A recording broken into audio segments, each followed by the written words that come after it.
Hello, and welcome again to another episode of Enlightened Entrepreneurs.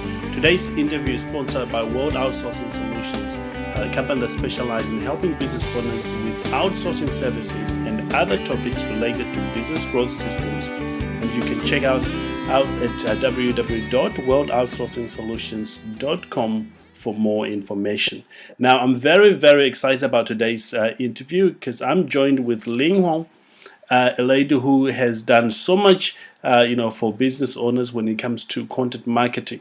In fact, we've entitled the interview for today as the critical skills every business owner needs to have and develop when it comes to content marketing. So to just get us started, Ling Wong, can you tell us more about yourself and how you are commonly known among the entrepreneur circles over there where you're based? Yeah, of course. So I was born and raised in Hong Kong. Long story short, let's fast forward to when I was working in New York City in the online marketing industry. I was a project manager focusing on strategy, user experience, design, and content and copywriting. So all was well until I had my first child. And then it just hit me, like, am I going to be spending half of my salary on babysitter so that I can be away from home, 9 hours a day, not being able to see my son while doing, so is the job worth it? Like, do I really have that much passion in sitting in an office in a cubicle and working on other people's project? And the answer was no, like a simple no. Right. So that's sort of like the light bulb moment to say, you know what, there needs to be something else because I cannot see myself doing it for the next 10 or 20 years. Incredible. Ling Wong, you have just described a typical situation that I come across among business owners in many of the communities, that they discover that it's time to do something differently. What actually made you to act upon that decision? I think it's to the point where going into an office and just like buzzing, it just turned into white noise of what the hell am I doing here? Yes. And, and at some point you just have to pull the plug. Absolutely. Well, I can relate to that because when I was working at Vodafone head office here in England in a place called Newbury, I just hated being there. And I can remember this time I would, when the alarm clock, goes off in the morning, I would just turn on the other side as if, somebody was saying it's time to get up. But the alarm was saying that.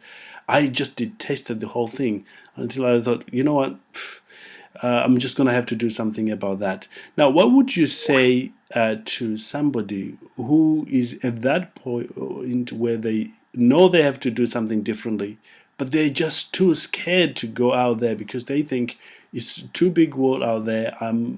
Maybe they just think that they can't do it. What would be your advice to them? I would say, really, you have to understand, first of all, your risk tolerance, right? Right. Some people can pull the plug and say, fine, I'll live in a refrigerator box under the bridge, but I'm doing it. You cannot compare to other people and feel like you're a loser because you don't have that kind of risk tolerance and you want to hang on to your job just a little longer. Like, right. Start small. Start by studying something. Start by trying something out. Start by, freelancing a couple of projects, on the side during the weekends. I think it's really about working with our own comfort level to start with, so that it's not like just cutting the cord and jumping off the cliff if that's not you. Incredible. Ling, what you just highlighted there is very, very important. What I discover among other business owners is some of them, they just pull up the plug without, a backup plan.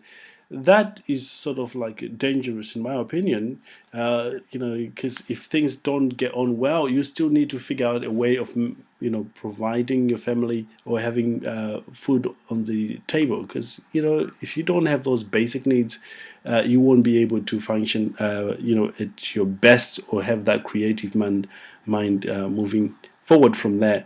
I want to look for a moment, Ling, to that time you actually got started, how did you get your initial clients? Because that's one big hurdle for business owners. Mhm.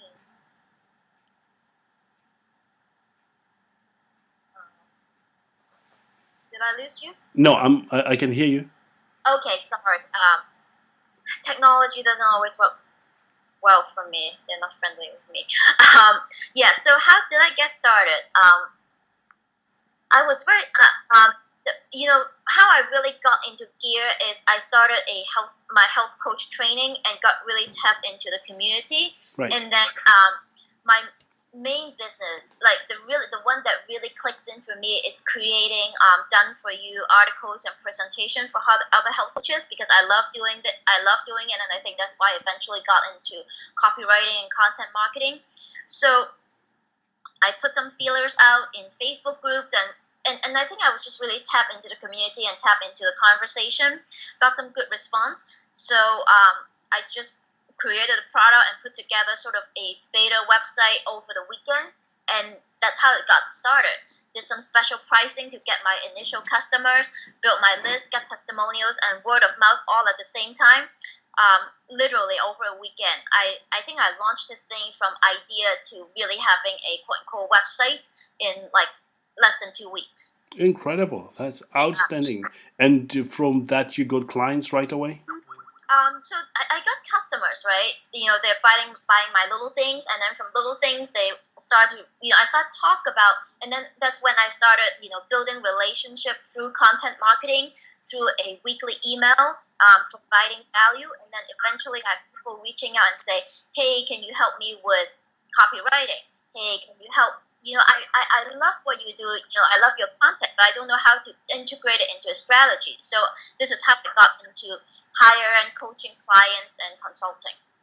This is wonderful, absolutely wonderful. What you've just described is what we teach at one of our courses. And if you're listening to this, Ling has just described the best way to actually get started. For example, putting your program, within 2 weeks and launch it out. Is massive action. Focus action usually is is the best way to go, and then from there the thing will grow out. So if you're getting started, identify what market you want to go into. Who do you want to serve? I mean, your clients or your customers. What are their pain points, and how can you solve that? And in one sitting or in two sitting, do that. And if you need an outsourcer, just get somebody to help you. Just get it done. And then it will grow from there. Ling, you talked about the clients coming back, and you got referrals about that. What did you learn about that process after you launched your first product? Then I think when I started to have the list, started to have the conversation, is about building trust and relationship. Beautiful. Yeah. In the beginning, I mean, it's so rudimentary. When I whipped this website out in 2 weeks, I didn't have a shopping cart, so I would get the order in via PayPal, and I would manually send out every single order. Right. But in that process, I realized that I really get to know my customers. I would ask them questions. I would really talk to them. It's not a canned email. It's like they really know that I am there answering questions and asking them about like what they want. And I think that actually gave me the momentum to build the loyalty that you really need for a sustainable business. Incredible. Again, that's a valid point there, to get to know your customers. I've discovered, from my personal experience, that in the beginning, we didn't really know our customers. We're just giving them the thing that we assumed they needed. But it was only after corresponding with them, spending time with them, that we then narrowed down exactly what they need and how we're going to be providing that service. Absolutely. There's no amount of research and survey can take the place of really be there, have a conversation, and build a relationship. Absolutely. Incredible. I would like to take you back to to those days. If you were to do it all over again, knowing what you know now, as a marketer, as a content writer, as an experienced business owner, knowing what you know now, what would you do differently? Mm-hmm. I would be more disciplined about all the bright shiny objects around and not just like chasing all the guru system and blueprints and stuff. Really get clear on my message, my convictions, and what I'm really good at. Right. And then apply the discipline and discernment to select strategies that are in alignment with this message, the expression of it. So that I can put my expertise in the best light and really tap into my strength, and things will be just that much easier. Incredible. I absolutely love what you just said there. Stop chasing the next right thing. Gosh, we all fall into this mistake when you get it, because when you begin to meet with other people, you get to see that they're working on something that is working really well. And then you say, oh, I might do that, I might do that. And at the end of the day, you don't have anything left. You mentioned about strategy. How important is strategy compared to being tactical? Maybe we can explore that for a moment. Yeah, that's a very interesting question. I think there's definitely a balance in there, right? Right. You can have strategy without tactics, the taking action part. But tactics without strategy is just busy work. That's so, right. Yeah, so I think they really go hand in hand, and I think it's not like, is the strategy, quote unquote, sophisticated, or how long is that strategy deck, right? I think it's like, is it in alignment? Ultimately, the strategy also needs to be in alignment with what you set out to do, what your conviction and message is. So the strategy is kind of like the bridge between what you really want to do in this world, what you want to create, and the execution. Absolutely. In your opinion, Ling, a business owner who isn't strategic in their plans and they're tactical, are they going to succeed long term, or it's only going to be a short term? I think it gets hard because there are always new tactics. There's always work to be done. So, I think sure, you can implement all the tactics, right, that's out there, work 90 hours a week and throw spaghetti on the wall, you will get something. That's right. I think at some point, you just have to get smart about it. Absolutely. Gosh, I remember when we started implementing the concept of being strategic in all our efforts, in all our customer services, in our dealing with our clients. Everything became strategic. Tactical, really it became easy for my team to implement those strategies. And we now have a client that stays with us for a long time because we're very strategic. And we have more clients coming out. In fact, we are oversubscribed. People keep saying, can we have some of your services? It's a beautiful thing when you have that happening. Yeah, absolutely. And I, personally, I experienced that too when I really sit down and say, hey, what is this core thing that I'm doing? Like what I go back to from my clients from time to time. That's right. It's not just like, oh, let's find your message, let's find your purpose. It all sounds good, right? But it's also about my strength in helping people realize, translate that message into a communication. So that's like the sweet spot. So it's about like really stepping up to it and say, this is the thing. And then I just hone in on that. And then I started having people emailing me like out of nowhere and say, hey, can we talk about your copywriting? It's not even like pitching or doing free sessions or anything like that. And that just comes so much easier. Absolutely.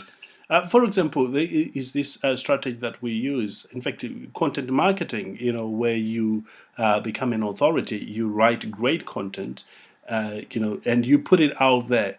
And people, it's very strategic because people will find it and they will keep coming to you, on different occasions, rather than just being very tactical all the time. And like you said rightly, you need a balance of both things. Uh, Let me take you to the main part of what we want to talk about, which is copywriting. I know you've done this for for a long time, and you've helped a lot of people. Uh, what are some of the common mistakes solo entrepreneurs and small business owner make when it comes to copywriting? Yeah, of course. So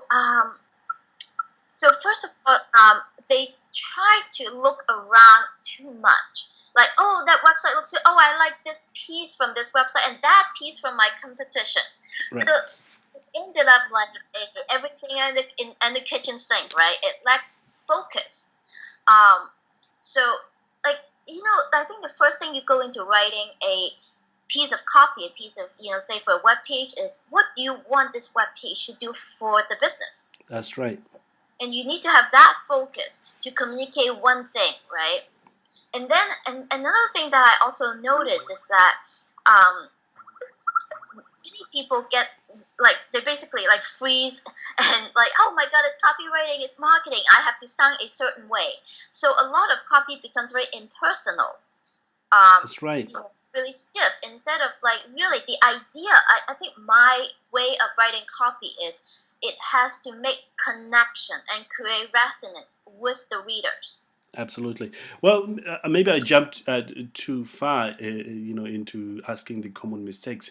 Can I take you back a little bit? What is copywriting? Maybe for a business owner in our audience who seem to say, "Oh, I actually don't know what they're talking about." Can we just clear the plane there? Yeah, for sure. Copy. I mean, I don't have the.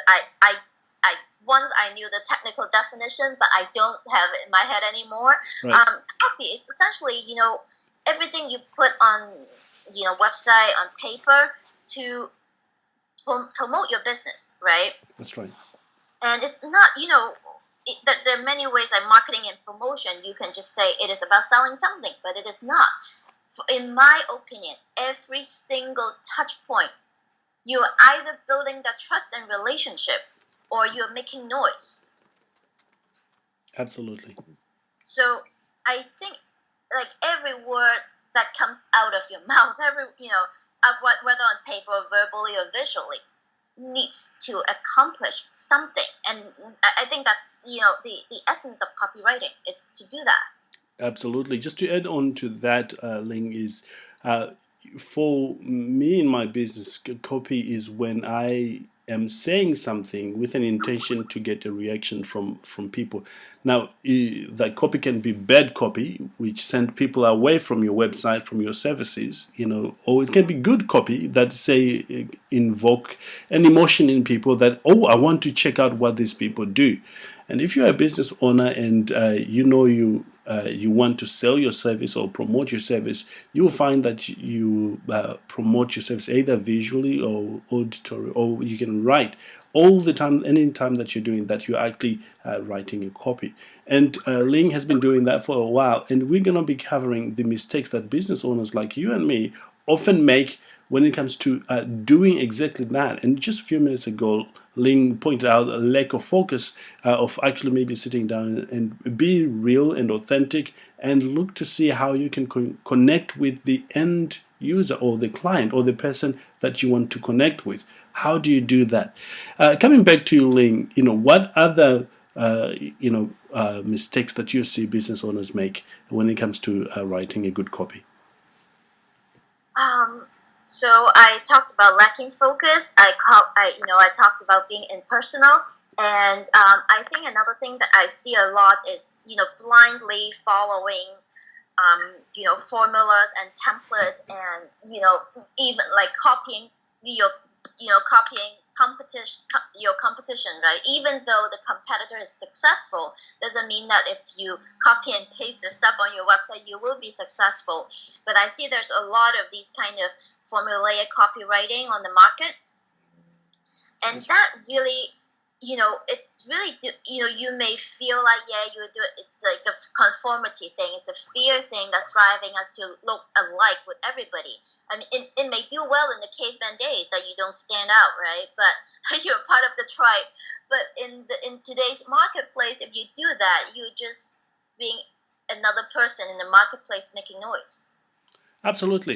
And you want to differentiate yourself really if you're a business owner, and do the things that are in line with your personality, because people will pick that up if what you are copying or you are duplicating is not in your personality. You write this copy or you copy it and you send it out, and then you meet the client in person and they see a total different person, or there is going to be lack of congruence there, and they will you lose trust. And remember, the first thing that you want to create in communicating with anyone is to create that initial trust, that bond, that rapport. And if you communicate in your copy, in your writing, in a way that represents you, when you meet that person or that client, or that customer in person, the two matches, your copy and yourself matches. They're going to say, "Oh, this is an authentic person. I want to do business with this person." And remember, people do business with the people they know, like, and of course, trust. And copy enables you to do that. Just moving on well, still on the subject of copywriting. Are there any techniques, to add personality to a copy that you would want our audience to become aware of? Yeah, absolutely. So, two of my favorite things in copywriting, in creating content, is what I call purposeful storytelling and responsible vulnerability. Beautiful. Let's explore that for a moment. Yeah, sure. I love talking about that because, and to frame it is that, there are a lot of people talking about content and copywriting these days. Just throw around the term vulnerability, right? Right. And that's really something that triggers me because, um, there's a lot of fake vulnerability going on, right? It's like, there's a while that we get like 3 emails in our inbox every day saying, "I'm being very vulnerable here," and then they talk about like buy my stuff, right? So, I think people have their BS meter dialed up, and it's like we can't do that anymore. Don't do vulnerability for vulnerability's sake just because it's hot. Really respect it, and it is a window into your humanity because people buy from people. They're not buying from a logo, they're not buying from a website, and it cannot be manufactured. Absolutely. You cannot manufacture that. And again, when you connect with people at that level, uh, this is my own experience, in doing business for the last 8 years, is you actually separate yourself from competition. Because what is going on out there is people are no longer connecting with people. They're just after the service, after the money, like that. But when you take time as a business owner in writing it in your copy and also in communicating and teaching people, you connect with people, real connection, where they feel like you understand them, they understand you, you're on the same level plane, so to speak. They will stick with you. If another salesperson, so to speak, comes in and they want to take them away from your product, they'll say, "Actually, no, I will go with Ling, because I don't know why, but I just like her." My hope and goal for you as a business owner is you master that skill of connecting with people on an emotional level, and you'll be able to do this just like Ling is talking about, by writing a copy that you inject a sense of a personality that is congruent with your words as well with that. It's often said hard is difficult to talk on paper than communicating face to face. What are your thoughts about that, Ling? There's definitely more of a challenge. I think it's different. It's different from different people, right? And I think to my point is that you really want to tap into your strength, and that's why some, video and audio works better for someone. Some people in person work better for others. While like for people like me and many others, like I just love putting it on paper. So I think there's like you really have to understand your strength and in what medium do you really do best, right? Before you launch into like, oh, I have to do podcast and do this video thing and the YouTube thing and the blog thing, right? So I think that is the key. Um, And then I'm sorry, I might have digressed a little bit. Can you tell me that question again? That's absolutely fine. You covered that. In fact, I was going to ask you, when it comes to content marketing and writing copy, are there any, things relating to this that you wish audience would know and master that I have not asked you about? Um, I think the piece about purposeful storytelling and responsible vulnerability is what I really seeing is sort of lacking in a lot of copy on the market these days. And another thing I would say is so can I share like a couple of exercises that I typically ask my clients to go through? I think that will shed some light on my Absolutely. approach. Absolutely. Yeah, so a lot of people is afraid of offending people Right. in the copy. Like they have, I mean, when I talk to them, they have a point of view. They have things rile them up. They get angry about certain things, but in their copy, they tone it down, they water it down because they don't want to offend anybody. But the truth is, typically the people you are afraid that you're going to offend is not going to be your clients anyway. Right. The challenge I set out for many of my clients is, number one, write 3 to 5 bold, controversial statements that reflects your point of view, what riles you up, and what you can't stand about your industry. Right. And that point of view really can evolve into your unique positioning and why you're different to your competition. Right. And the second one is, if you really have to offend, fill in the blank, right? What would you say? Right. I'm not advocating like we have to be rude or be really offensive in our copy, but these exercises really help you find that unique positioning that so many marketing communication and website copy are lacking. Is a personality, is a point of view, is really adding value to the communication. Whether your people, whether someone is buying stuff or not, when they read your stuff, when they read your sales page, add some value. Right. Right. This is actually very helpful for me. I'm running a training program tomorrow, and I was writing, the webinar, doing my webinar PowerPoint, and there were other areas that I thought, this is too strong. I don't know if I can say that, but listening to what you're saying there, really, maybe I should include them so as to jolt people up, so that they act in the way that is, they're supposed to do. In fact, the subject we are dealing with is really about getting things done. Why we often don't do the thing that we want. Especially when we know that we need them. So we are doing a training course, and some of the things I'll be sharing there are the things that I have observed in my own life that stopped me from actually going after my dreams and living those dreams for a long time until I had to deal with them first.